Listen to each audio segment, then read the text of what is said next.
Buenas tardes a todas, a todos. Honorables miembros de los consejos universitario y académico, docentes y estudiantes de este claustro, jóvenes que por primera vez nos acompañan, amigas y amigos de esta casa de estudios. Todavía es el tiempo de la espera, ese tiempo que hay que dejar pasar y que a veces nos separa del porvenir. La espera, es cierto, es la presencia en el alma de una ausencia, es la conciencia de la carencia que lo ocupa todo. Pero si nos concentramos en la espera, vamos a perdernos el presente, a privarnos del aquí y del ahora, de su sentido. Nos volveremos a ver. Falta menos, falta poco.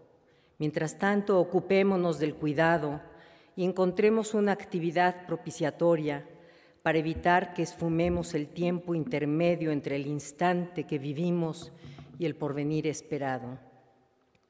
Hagamos de la esperanza un ejercicio de la voluntad para conformar el tiempo y agradecerlo.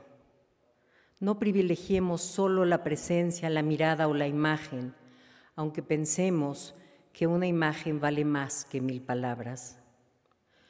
¿Cuándo empezamos a ver? ¿Cuándo las imágenes tienen algo que decirnos? ¿Cuándo cobra sentido lo que vemos? Vemos, de verdad vemos, cuando podemos nombrar lo que nuestros ojos o nuestro corazón perciben, lo que intuimos, lo aparente, lo tangible y lo intangible, lo real y lo que no lo es. El mundo aparece cuando podemos articular con palabras lo que vemos, cómo existimos, qué sentimos, cómo interpretamos lo que vemos, lo que vivimos, lo que nos pasa, lo que guardamos en la memoria o en la piel, lo que imaginamos y lo que soñamos.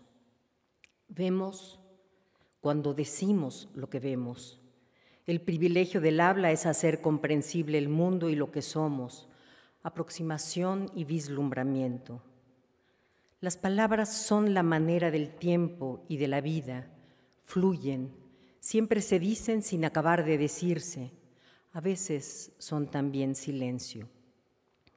Tal vez en eso radique el milagro de la existencia humana, en la posibilidad de darnos en la palabra. Con palabras sostenemos los sueños que nos atraviesan y que le dan sentido a la vida, como cuando decimos, nos volveremos a ver.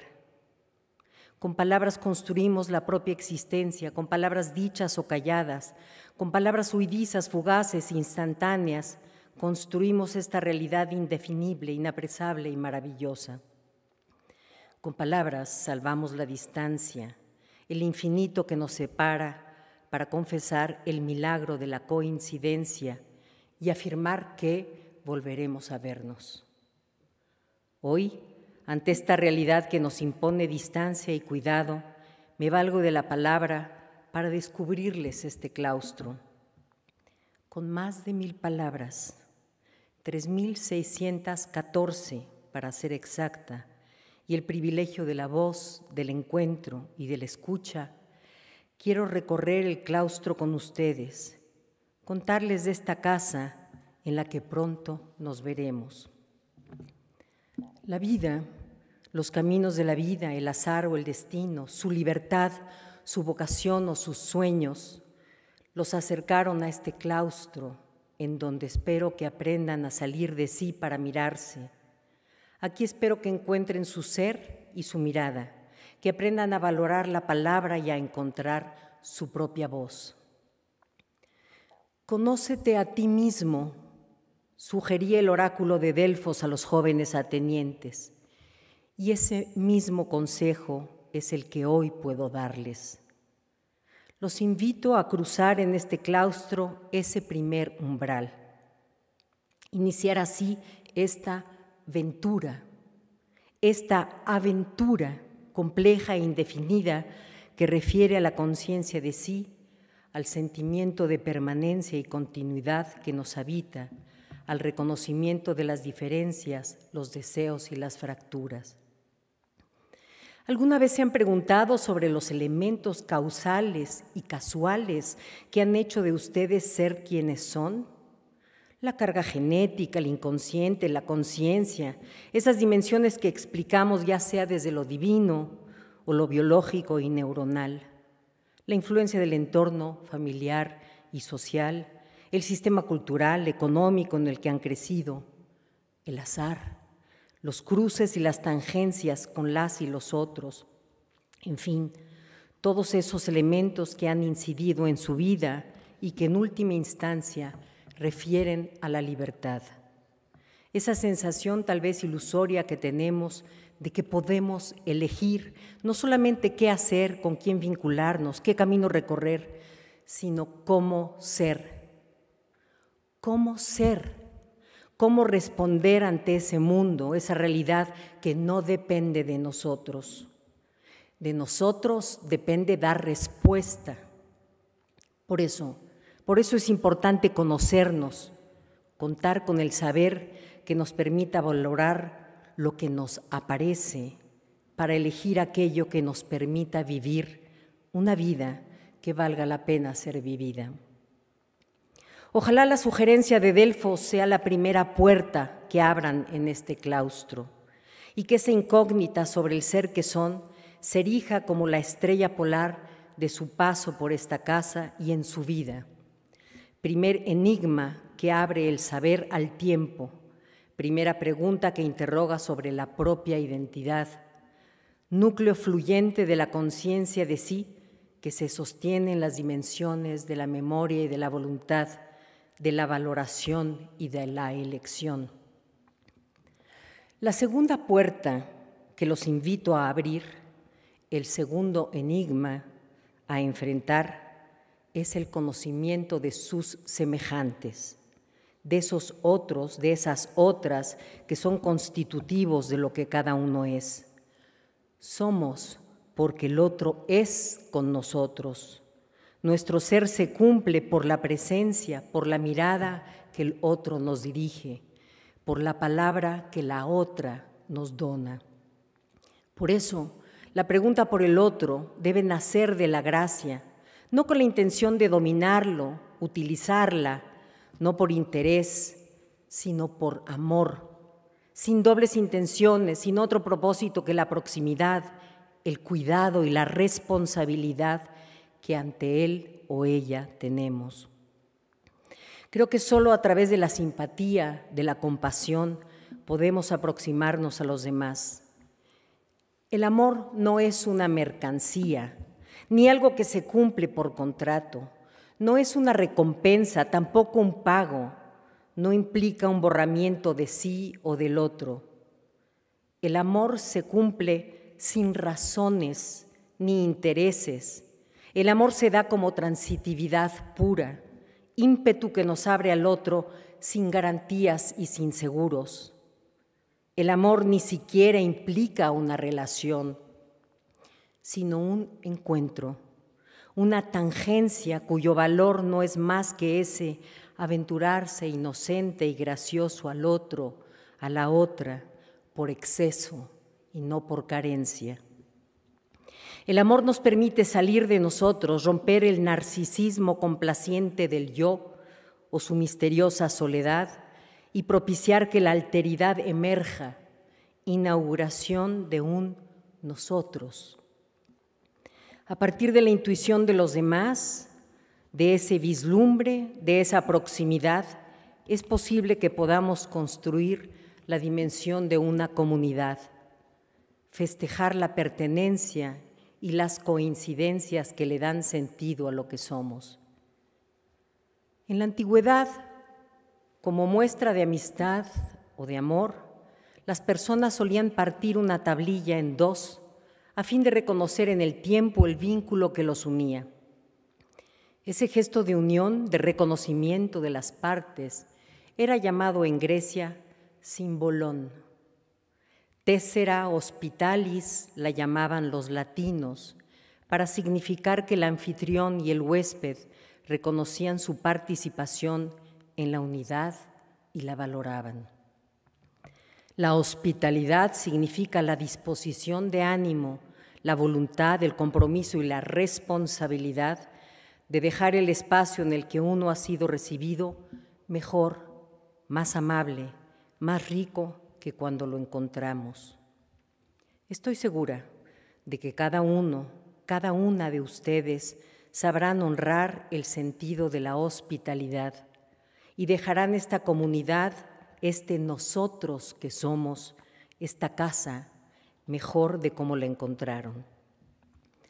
Ayer alguien me recordó la ecuación de Dirac, esa fórmula que describe un fenómeno entre partículas del mundo subatómico y que me hizo pensar en lo que sucede en el ámbito de lo humano. Si dos sistemas interactúan uno con el otro durante un cierto periodo de tiempo y luego se separan, lo podemos describir como dos sistemas separados. Pero, de alguna manera sutil, están convertidos en un solo sistema. Uno de ellos sigue influyendo en el otro a pesar de kilómetros de distancia o de años luz, afirmó este científico. Esto ha sido llamado el entrelazamiento cuántico o conexión cuántica, en la que, a pesar de la distancia, cualquier distancia, la conexión entre las partículas es instantánea. Y esto que les cuento viene al caso porque eso que sucede en el microcosmos sucede, me parece, también entre los seres humanos. La convivencia, la vida compartida, unen a pesar de que el tiempo y el espacio nos distancien. Y a partir de ahora ustedes serán lo que son siendo, más la experiencia del encuentro, de los encuentros, de la vida en este claustro. La tercera puerta que los invito a cruzar, el tercer enigma, está dirigido al conocimiento del mundo, aspiración del saber desde el asombro, capacidad de interrogación sin fin para liberar los velos, para descubrir nuevas luminosidades y matices en el rostro del mundo. El saber y las preguntas deben surgir no por un afán de apropiación, de control y de dominio, sino por el puro placer, por el puro amor al saber y a la vida, aproximación a la geografía del espíritu, a su armonía. Y a la armonía se accede quizás en la escalera, en el tránsito y la aceptación de las contradicciones y los extremos, en el subir y bajar de los peldaños, notas en el espacio con las que podemos inventar tantas melodías. Los invito a subir y a bajar las escaleras. Háganlo a distintas horas. Detengan su paso en cada escalón, en cada nota. Denle ritmo. Descubran cómo varía la realidad con la distancia y con los intervalos del tiempo. Descubran cómo la altura y la duración construyen los sonidos de la realidad. Aprendan a oír con los ojos y con la piel, con el corazón, con los pies, con las entrañas. Seguramente descubrirán que hay múltiples puntos de observación, distintos miradores para explicar el mundo y lo que pasa. Seguramente descubrirán también que con solo 7 notas y variados ritmos y duraciones pueden componer toda la música del universo y que con 27 letras pueden inventar todas las palabras y con ellas todas las historias, todos los recuerdos, imaginar todos los mundos y decir, por ejemplo, que Ahtanga Marash Tanga es la voz inventada en mi familia, que significa la peculiar experiencia del juego y de la risa compartida, el cariño y la complicidad, la tibieza de una tarde y el anuncio de la lluvia, la belleza de los contrastes y el amor a la vida. Interróguense, cuestiónense, no se conformen con las respuestas, descubran que cada pregunta abre a más incógnitas, que el saber es ilimitado, que el velo de Isis es la superposición de velos que se extienden en el tiempo. ¿Acaso algún día, por un instante, puedan mirar a la diosa a los ojos y descubrir en ellos, oh milagro, su propio asombro, sus propias miradas mirantes? Tal vez entonces reconozcan que el saber en realidad es, como lo sugiere Argullol, la conciencia del enigma, que el saber es saber que hay preguntas que no tienen respuesta y que las respuestas que nos damos, las respuestas que encontramos, dependen del punto de observación desde el cual nace la mirada, que todo descubrimiento, toda develación depende también del tiempo y de la intención de verdad y de su búsqueda.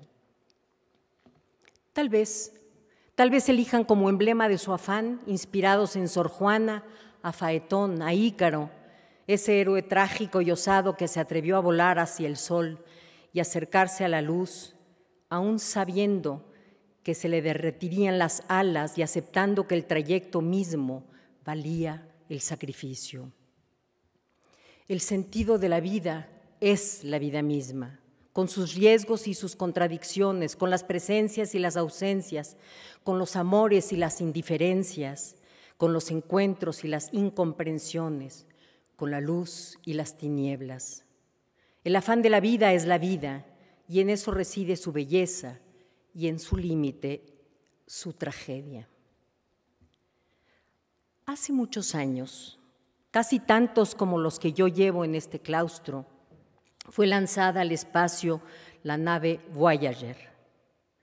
Cuando iba a abandonar nuestro sistema solar, a unos 6,000 millones de kilómetros de distancia, Carl Sagan solicitó a la NASA que la cámara girara hacia nuestro planeta.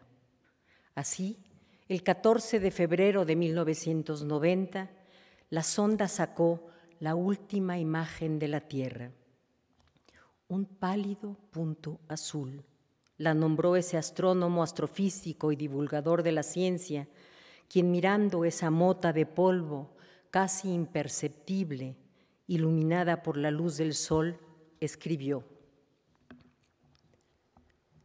mira ese punto, eso es aquí, eso es nuestro hogar, eso somos nosotros.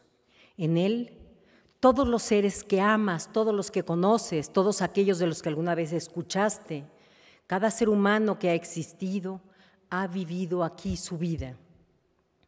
La suma de todas nuestras alegrías y sufrimientos, miles de religiones seguras de sí mismas, ideologías y doctrinas económicas, cada cazador y cada recolector, cada héroe y cada cobarde, cada creador y cada destructor de civilizaciones, cada rey y cada campesino, cada joven pareja enamorada, cada madre y cada padre, cada niño esperanzado, cada inventor y cada explorador, cada maestro de moral, cada político corrupto, cada superestrella, cada líder supremo, cada santo y pecador en la historia de nuestra especie ha vivido ahí, en una mota de polvo suspendida en un rayo de luz.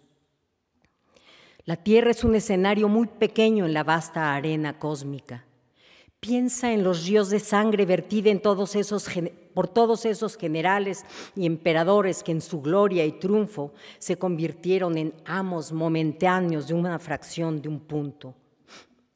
Piensa en las interminables crueldades cometidas por los habitantes de una esquina del punto sobre las apenas distinguibles habitantes de alguna otra esquina. Cuán frecuentes sus malentendidos, cuán ávidos están de matarse los unos a los otros, cuán fervientes son sus odios. Nuestras posturas, nuestra importancia imaginaria, la ilusión de que ocupamos una posición privilegiada en el universo, es desafiada por este punto de luz pálida. Tal vez no hay mayor demostración de la locura de los conceptos humanos que esta distante imagen de nuestro minúsculo mundo. Para mí, subraya nuestra responsabilidad de tratarnos mejor los unos a los otros y de preservar y querer ese punto azul pálido, el único hogar que siempre hemos conocido.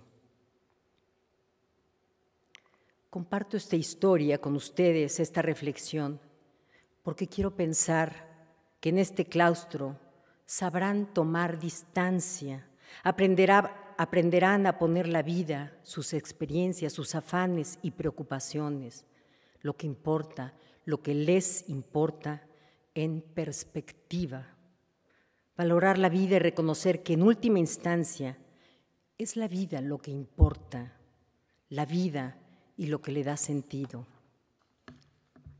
El saber, decía, es la conciencia del enigma, saber que no sabemos, saber originario sobre el que se funda toda posibilidad de conocimiento, como bien decía Sócrates.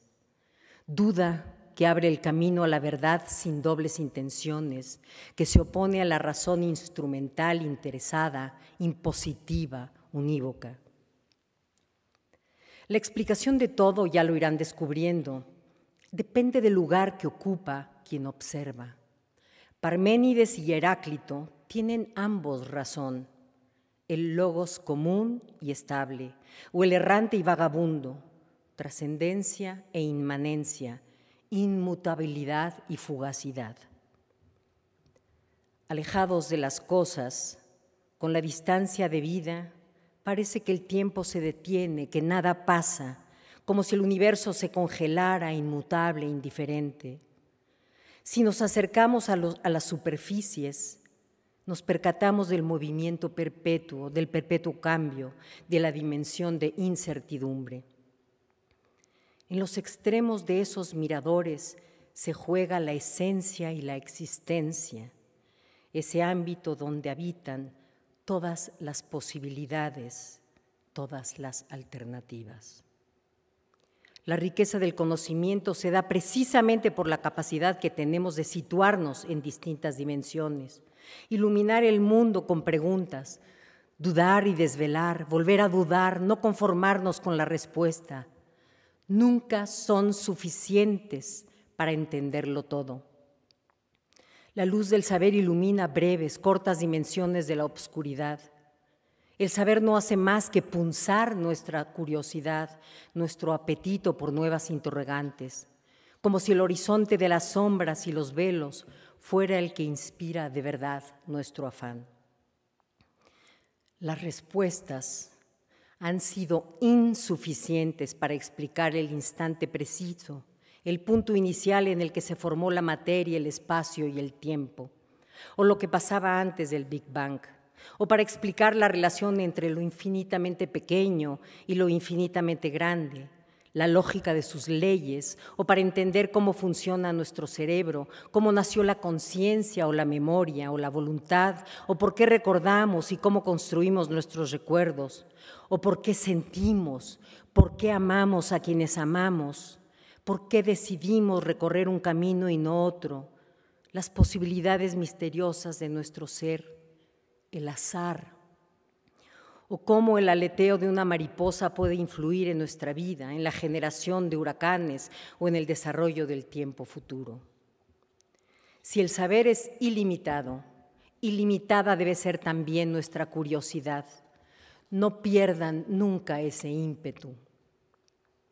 Si tienen la disposición de ánimo, este claustro les permitirá ocupar las distancias para mirar las cosas de cerca y de lejos, subir a las azoteas, descender a los sótanos, a los vestigios, ubicarse entre las columnas o bajo las bóvedas, descubrir que la luz y las sombras también explican el mundo.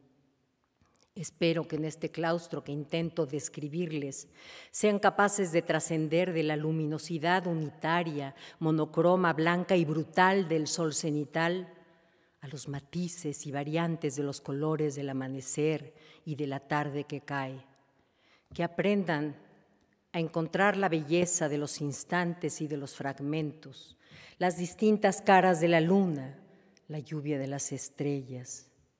Transiten del deslumbramiento y del vértigo de la perfección a la apreciación de las fracturas y las polivalencias.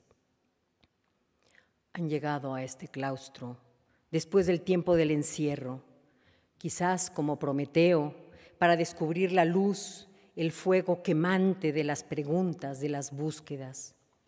Preguntas que en el silencio de las respuestas nos permiten dotarnos de alas para construir nuestros sueños de inmortalidad. Es ahí donde radica nuestra grandeza y nuestra tragedia. Por un pequeño resquicio que seguramente descubrirán en las piedras de este claustro, se cuela la libertad.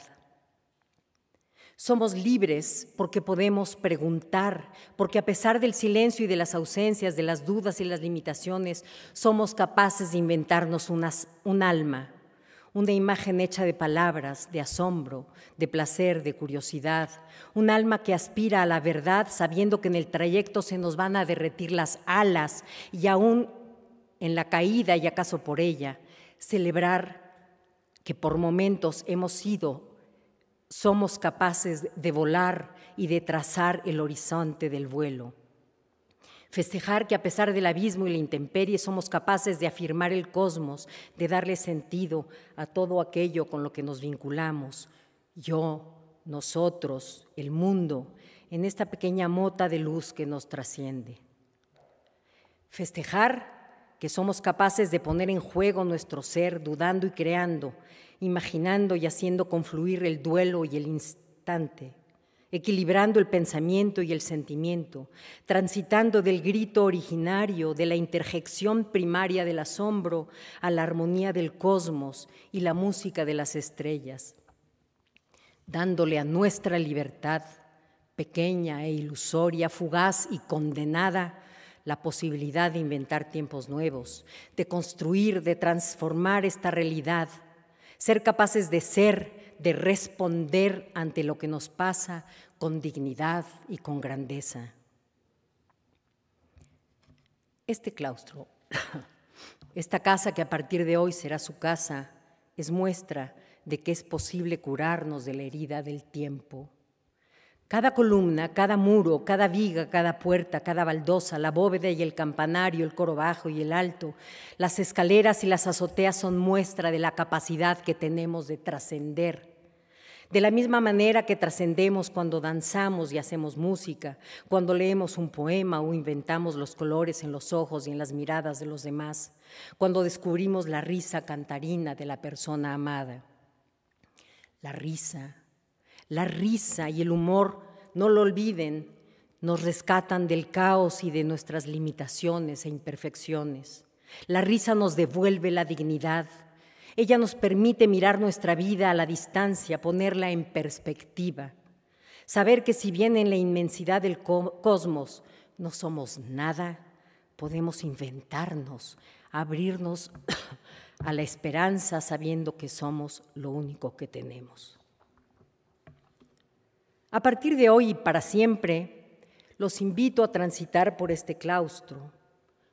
No se apropien de un solo mirador, no permanezcan estáticos, no se aferren a la soberbia de los dogmas, eviten el maniqueísmo, el monólogo, la sordera y la imposición, trasciendan el polemos y medien, aprendan a mediar.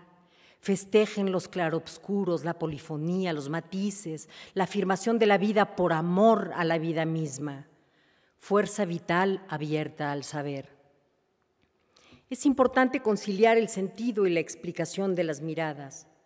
Tal vez sea en el espacio abierto de los patios donde puedan propiciar el diálogo y la escucha, las vivencias que las y los demás tienen del tiempo y de las distancias, de sus propias vidas. Aprendan a mirarse al espejo, descubran su reflejo en los ojos otros, inventen sus rostros y descubran la pluralidad de planos de conciencia. Dejen que la música fluya y que el juego de las voces aparezca, también las voces espectrales y ricas del pasado. Las voces del tiempo que suenan cuando tañen las campanas de este claustro, el sonido ritual que oímos cuando el tiempo se detiene y es propicio como hoy. Nuestro tiempo es finito, pero no nuestros actos ni nuestras obras. Ellas impregnan los muros y las bóvedas y se quedan rebotando en los espejos de la historia, en el trayecto de las aguas y de los vientos, en la espuma de las olas, en la luz de esa mota de polvo iluminada por el sol. Bienvenidas, bienvenidos a esta casa, a su casa. Sean felices, disfruten de la vida, de los enigmas y del saber. Nos volvemos a ver. Bienvenidas, bienvenidos.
Con el vapor y el estrés,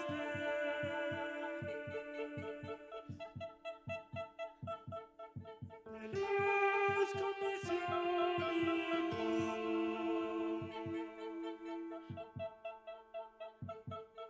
quejándose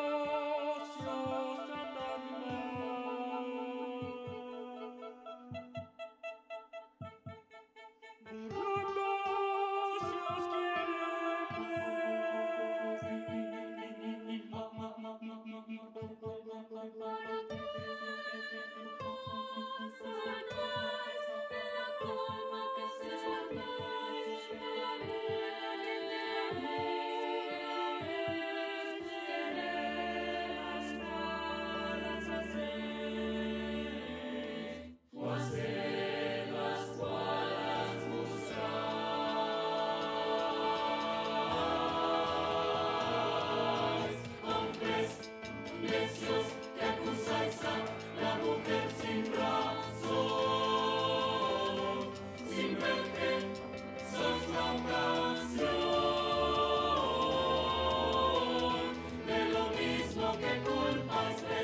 os necios, porque acusáis a la mujer sin razón, presos, locos, necios, porque acusáis